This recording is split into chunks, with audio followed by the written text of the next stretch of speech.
about your humble ambitions as a band and your lack of, let's say, competitive spirit.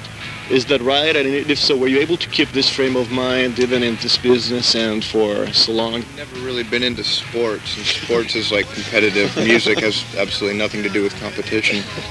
As you can see, by the soccer, or the football we were kicking around out there, you can tell none of us are too much into sports, except for this guy. Still in this business, people stab each other for a slice of the cake. You don't run against other people, but you run for radio airplay, MTV, heavy rotation, gigs, and so on. We do what we do. If people play it, then that's fine. If they don't, that's fine. I've never really expected to be played on MTV or the radio anyway, so it was never anything to actively seek out. If they play it, it's ice cream on the cake. If they don't play it, we just got dry cake. But tasty nonetheless. Has all the attention and the media and public attention around the grunge phenomenon changed you as people or as a band? I don't know, probably you got fans chasing you around in Seattle or stuff like that? Not in Seattle. The only way it changed our life was we got to make a little bit of money. Yeah. More than we probably would have been able to without any kind of grunge revolution. Viva la revolution.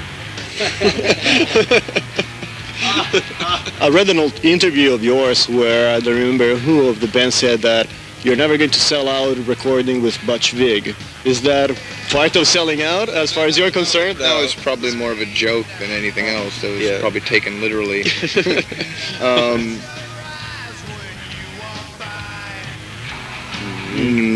But we like, for ourselves, I think we're pretty much into pretty raw production values when it comes to recording records. We like them to sound pretty much live.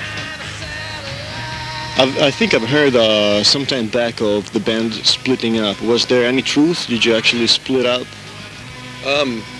That's a really long time ago, but I went to college. I went back to college, but we never really split up because while I was at college, we actually ended up still doing a record.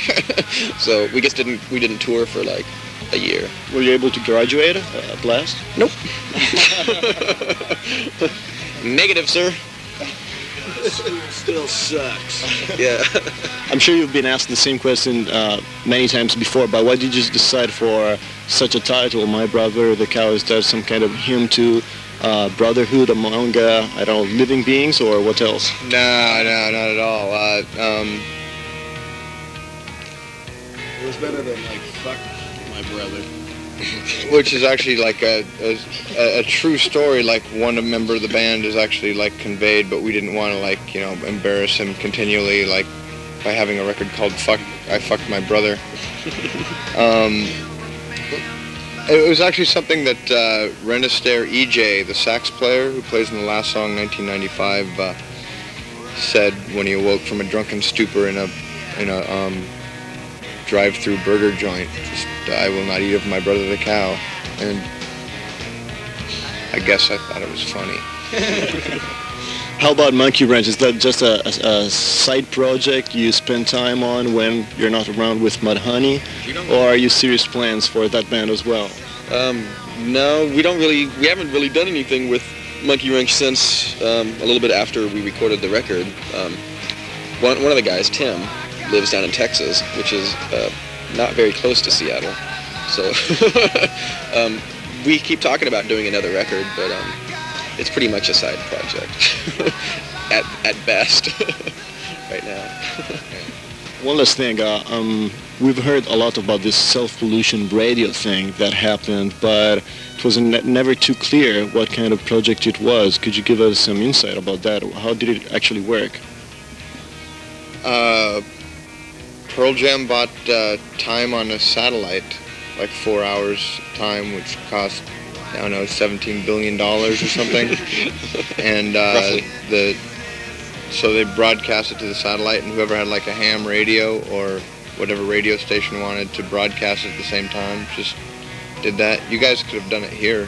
Did anyone broadcast it in Italy? No, I don't think No. so. It's it was broadcast all over. Hour. If it would have been live.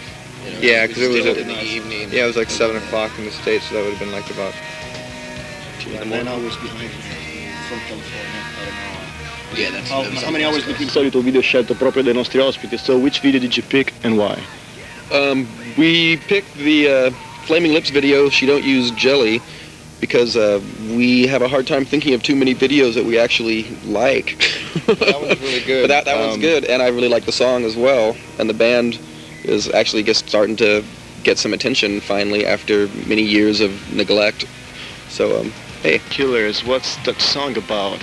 Fearless Dr. Killers. It's about a poor man who was brought up in a strict church upbringing and kind of went berserk and decided to kill a doctor. Which is not so unusual in the States. I've heard a lot of the pro-life maniacs doing stuff like that. Yeah, but it's still pretty unusual. I mean, it doesn't happen every day, thank God. Yeah. Or, I mean, blame God.